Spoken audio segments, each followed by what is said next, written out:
జై శ్రీరామ్. నమస్కారం అండి. 2025 సంవత్సరంలో శని గ్రహ మార్పు అనేది జరుగుతున్నది. 2025 మార్చ్ 29వ తేదీ నుంచి శని కుంభరాశి నుంచి మీనరాశికి వెళ్ళి సంచారాన్ని ప్రారంభం చేస్తున్నారు. ఏదైతే శని గ్రహ మార్పు మీనరాశిలో సంచారం జరుగుతున్నదో ఈ 2.5 సంవత్సరాల పాటు ద్వాదశ రాశుల వాళ్ళకి ఎలాంటి ఫలితాలు రాబోతున్నాయో తెలుసుకుందాం. ముఖ్యంగా దానికన్నా ముందు శని గ్రహం గురించి కొన్ని విషయాలు మీకు చెప్తాను. ఎందుకంటే మీరు అర్థం చేసుకోవాలి అనే ఉద్దేశంతో దీన్ని ఎవరు కూడా సోది అని అనుకోవద్దు. ఇక్కడ ముఖ్యంగా మన జన్మ జాతకంలో శని ఏ స్థానాల్లో ఉన్నాడు, ఎలాంటి సిచ్యుయేషన్లో ఉన్నాడో తెలుసుకోవాలి. శని బలిష్టంగా ఉన్నప్పుడు ఎలాంటి ఫలితాలు వస్తాయి ఆ ఒక వ్యక్తికి, శని బలహీనంగా ఉన్నప్పుడు ఎలాంటి ఫలితాలు వస్తాయో మనం ముందుగా తెలుసుకుందాం.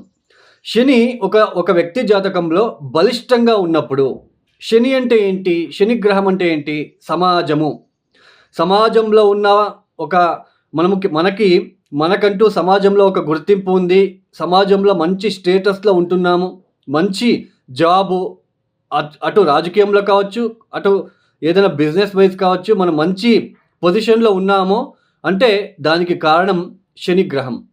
పెద్ద పెద్ద మేనేజర్లు, పెద్ద పెద్ద పొలిటీషియన్స్కి అందరికీ కూడా శని గ్రహ ప్రముఖమైన పాత్ర అనేది వస్తుంది. ఇక్కడ ఎందుకు అంటే మన కింద ఉన్న వాళ్ళందరూ మన మాట వినాలి అంటే అది అక్కడ శని గ్రహం చాలా బలిష్టంగా ఉండాలి. శని ఎవరి జాతకంలో బలిష్టంగా ఉంటాడో అలాంటి వ్యక్తికి ఆత్మవిశ్వాసం ఎక్కువగా ఉంటుంది. తర్వాత భయం అనేది ఉండదు.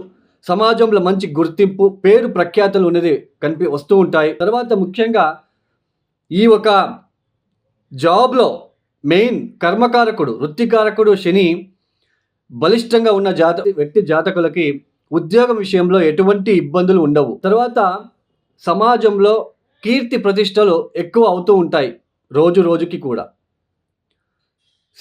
శని బలిష్టంగా ఉన్నప్పుడు ఇలాంటి మెయిన్ ఆత్మవిశ్వాసం, కాన్ఫిడెన్స్ అని అంటాం. దానికి రీజన్ ఎవరు అంటే శని గ్రహం. అదే శని బలహీనంగా ఉన్న జాతకులు, శని బలహీనంగా ఉన్నప్పుడు ఆ వ్యక్తి ఎలాంటి సిచ్యుయేషన్ ఫేస్ చేస్తాడు, ఆత్మవిశ్వాసం ఉండదు, చుట్టూ భయం అనేది ఉంటుంది, సంఘంలో గౌరవ మర్యాదలకి హాని కలుగుతూ ఉంటుంది. తర్వాత వృత్తి వ్యాపారంలో అభివృద్ధి లేకపోవడము, ఏ చిన్న వృత్తి చేసుకుంటూ లైఫ్ని లీడ్ చేయవలసిన ప్రమేయము, సరైన ఉద్యోగ అవకాశం లేకుండా ఉండడము, ఇలాంటివన్నీ కూడా శని బలహీనంగా ఉన్నప్పుడు జరుగుతాయి. ఆ వ్యక్తి అంటే ఆ దశ వచ్చినప్పుడు, లేదా శని ఏ స్థానాల్లో ఉన్నాడు మీరు ఒకసారి చూడండి. ఇప్పుడు మీనరాశికి వెళ్ళి సంచారాన్ని ప్రారంభం చేస్తున్నారు శని గ్రహం. మీనరాశిలో అష్టకవర్గ బిందువులు ఎన్ని ఇచ్చారో చూసుకోవాలి. అష్టకవర్గ బిందువులు చాలా ఇంపార్టెంట్. ఇప్పుడు కొంతమంది చెప్తూ ఉంటారు, ఇప్పుడు మీరు కామెంట్స్ కూడా చేస్తూ ఉంటారు, ఇప్పుడు ఈ రాశికి లాభశని, లాభగురు, అద్భుతంగా ఫలితాలు వస్తాయి, కోట్లు సంపాదిస్తారని తమ్నెల్ చూసి మీరు వెళ్ళి చూస్తూ ఉంటారు. బట్ అక్కడ మీరు కింద రాస్తూ ఉంటారు మీరు చెప్పినట్టు జరగట్లేదని. ఎందుకు? గోచారం వేరు, జన్మ జాతకం వేరు. ఎలా మ్యాచ్ చేసుకోవాలి గోచారానికి, జన్మ జాతకానికి? ఇప్పుడు మీకు ఒక ఎగ్జాంపుల్ ఇస్తాను.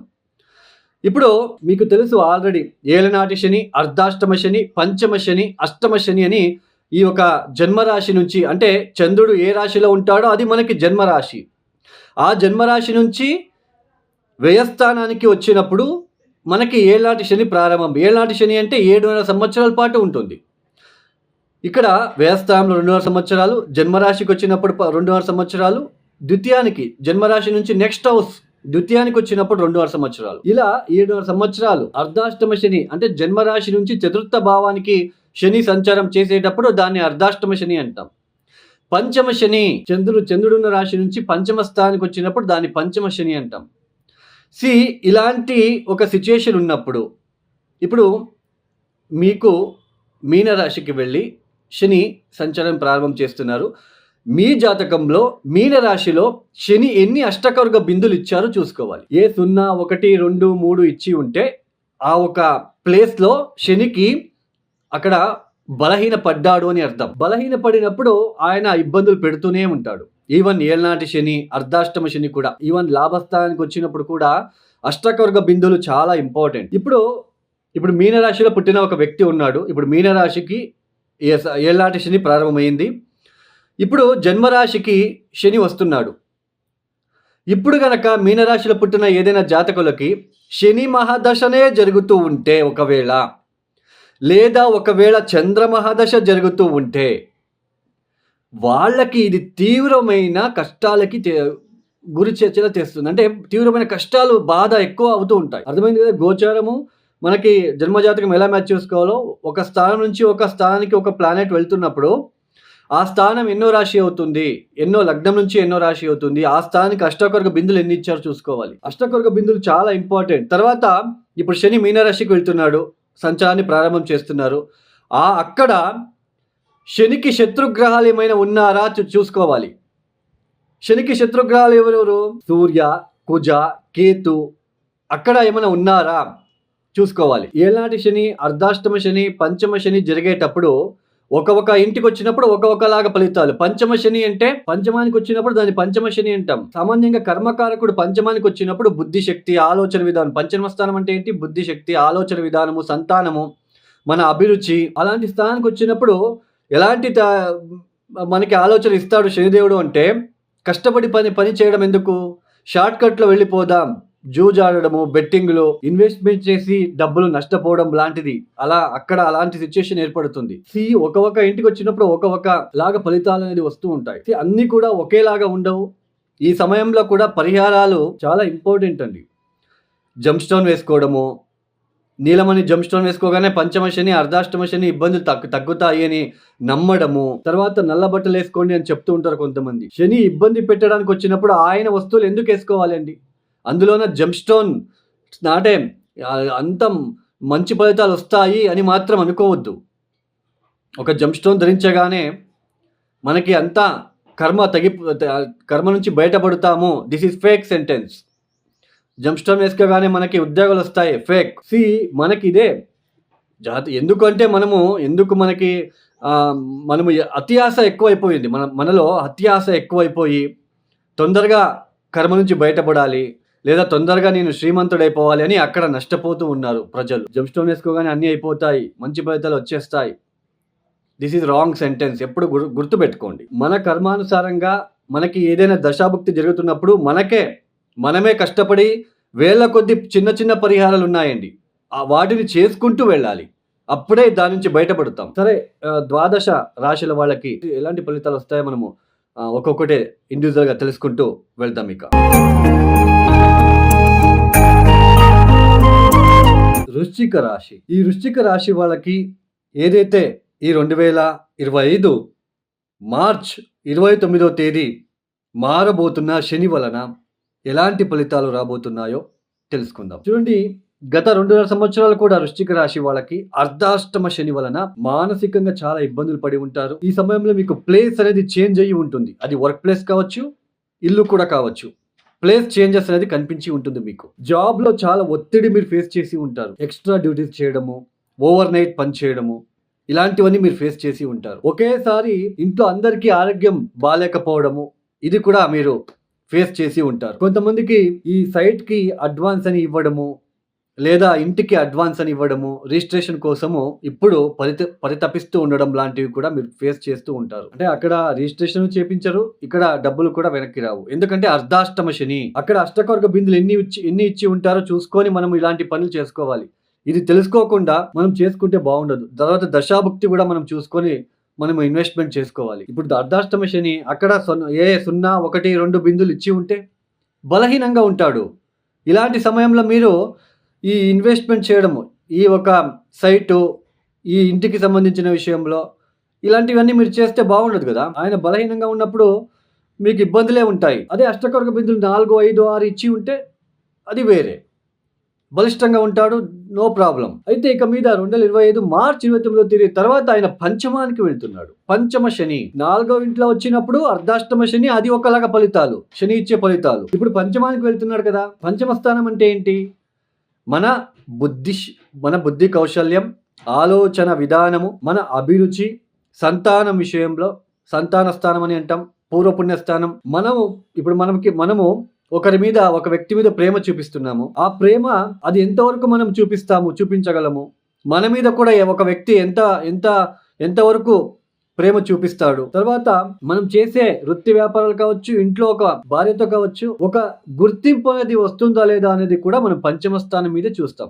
మనం ఇచ్చే ప్రేమకి తిరిగి కూడా మనకి ప్రేమ వస్తుందా లేదా అనేది కూడా పంచమ స్థానం. ఈ లవ్ చేసుకుంటూ ఉంటారు, అది కూడా పంచమ స్థానం నుండి చూసుకుంటాం. అలాంటి పంచమ స్థానానికి మనకి ఇక్కడ కర్మకారకుడైన శని వెళ్తున్నాడు. ఈ సమయంలో ఎలాంటి ఫలితాలు? మెయిన్ పంచమ స్థానంలో అంటే ఇప్పుడు మీనరాశికి శని వెళ్తున్నాడు. ఆ మీనరాశిలో శనికి శత్రుగ్రహాలు ఏమైనా ఉన్నాయో తెలుసుకోండి. శని గ్రహానికి శత్రుగ్రహాలు అంటే ఎవరు? సూర్య, కుజ, కేతు. అక్కడ గనక సూర్య, కుజ, కేతు లాంటి గ్రహాలు శనికి శత్రుగ్రహాలు ఉంటే పంచమ స్థానం ఇంకా బలహీన పడుతుంది అని అర్థం. అంటే మెంటల్ స్ట్రెస్ ఏర్పడుతూ ఉంటుంది ఈ సమయంలో. అలాంటి ఏదైనా సిచ్యుయేషన్ ఉంటే, అంటే శనికి శత్రుగ్రహాలు ఉంటే సంతానానికి హాని కలిగించే సాధ్యం ఎక్కువగా ఉంటుంది, పాజిబిలిటీ ఎక్కువగా ఉంటుంది. తర్వాత stomach related issues, gastric related issues కూడా ఉంటాయి ఈ సమయంలో. ఒకవేళ అక్కడ ఏ ప్లానెట్ లేదు, శని ఒక్కడే వెళ్తున్నాడు, ఓకే. ఇప్పుడు ఎలాంటి ఫలితాలు?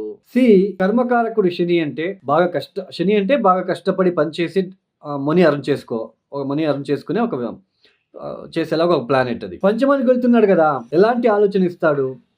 ఎంత కష్టపడినా నెలకి 25,000 సంపాదిస్తున్నాను, షార్ట్ కట్ లో ఏదైనా మనీ అర్న్ చేసే పాసిబిలిటీ ఉందా? ఏదైనా ఇన్వెస్ట్మెంట్, షేర్ మార్కెట్ కావచ్చు. ఎవరో ఫ్రెండ్ చెప్తాడు, ఫ్రీలాన్సర్ గా ఒక చిన్న బిజినెస్ ఉంది, దాంట్లో హై సక్సెస్ అవ్వచ్చు అని. అలాంటి ఇన్వెస్ట్మెంట్ చేయడము. ఎవరో చెప్తారు, గవర్నమెంట్ జాబ్ ఉందండి, ఇంత అమౌంట్ అని ఇచ్చేస్తే మీకు గవర్నమెంట్ జాబ్ ఇప్పిస్తానని. అలాంటి వాళ్ళకి amount కట్టడము.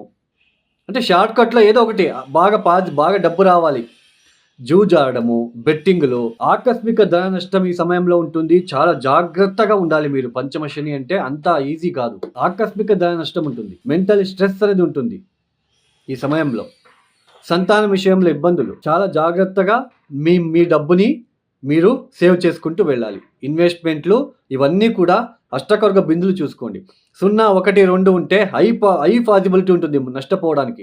High chances in cheating అవ్వడానికి ఛాన్సెస్ ఉంటుంది ఈ సమయంలో. అంటే ఇది ఇప్పుడు ఇన్వెస్ట్మెంట్ చేయడము, డబ్బులు నమ్మి మోసపోవడం, ఇలాంటివన్నీ ఉంటాయి. అదే 4, 5, 6, 7 అష్టకర్గ బిందులు ఉంటే ఎవరైనా వచ్చి అలా చెప్పినా మనకెందుకు లేబ్బా, మనకున్నది చాలు అనుకొని వెళ్ళిపోతారు. ఇది అండి. సో ఈ సమయంలో ఖచ్చితంగా కాలభైరవేశ్వర దర్శనము, కాలభైరవేశ్వరుడికి నిత్యం కూడా ఎర్ర పువ్వులతో ఆయనకు పూజించుకోవడము, కాలభైరవేశ్వర గాయత్రి మంత్రం చదువుకోవడము, శనివారం పూట నల్ల నువ్వులతో చేసిన తీపి పదార్థాలని ఆవులకి తినిపించడము. రోడ్ సైడ్ ఆకలితో ఉన్న ఆవులకి తినిపించండి. ఆకలితో ఉన్న ఆవులకి మాత్రమే తినిపించండి. పాజిటివ్ ఎఫెక్ట్ వస్తుంది. శనివారం కాకులకి బిస్కెట్స్ లాంటివి వేయడము. శనివారం బూడిద గుమ్మడికాయ దీపాన్ని కాలభైరవేశ్వర టెంపుల్ పెట్టి రావడం చేసుకోండి. చాలా జాగ్రత్తగా మీరు ఈ సమయం ఉండాలి. ఈ సంవత్సరంలో గురుబలం ఉండదు, పంచమ శని, చాలా జాగ్రత్తగా ఉండాలి వృశ్చిక రాశి వాళ్ళు. మీ జన్మజాతక పరిశీలన కోసం నన్ను కాంటాక్ట్ చేయాలనుకుంటే కింద నంబర్కి కాల్ చేయండి. నేరుగా నేనే రిసీవ్ చేసి మాట్లాడుతాను. వేల కొద్ది సింపుల్ రెమెడీసే ఉంటుంది నా దగ్గర. జమ్ స్టోన్ ప్రిఫర్ చేయను, పెద్ద హోమాలు ప్రిఫర్ చేయను నేను. మీరే స్వయంకృతంగా కష్టపడి మీరు పరిహారాలు చేసుకుంటూ వెళ్తే ఖచ్చితంగా రెమెడీస్ అనేది మీకే తెలుస్తుంది, మీరే ఇంకొకరికి చెప్తారు. ఈ యొక్క వీడియో మీకు నచ్చితే లైక్ చేయండి, షేర్ చేయండి, సబ్స్క్రైబ్ చేసుకోండి. సర్వే జనో సుఖినో భవంతు. ధన్యవాదములు. జై శ్రీరామ్.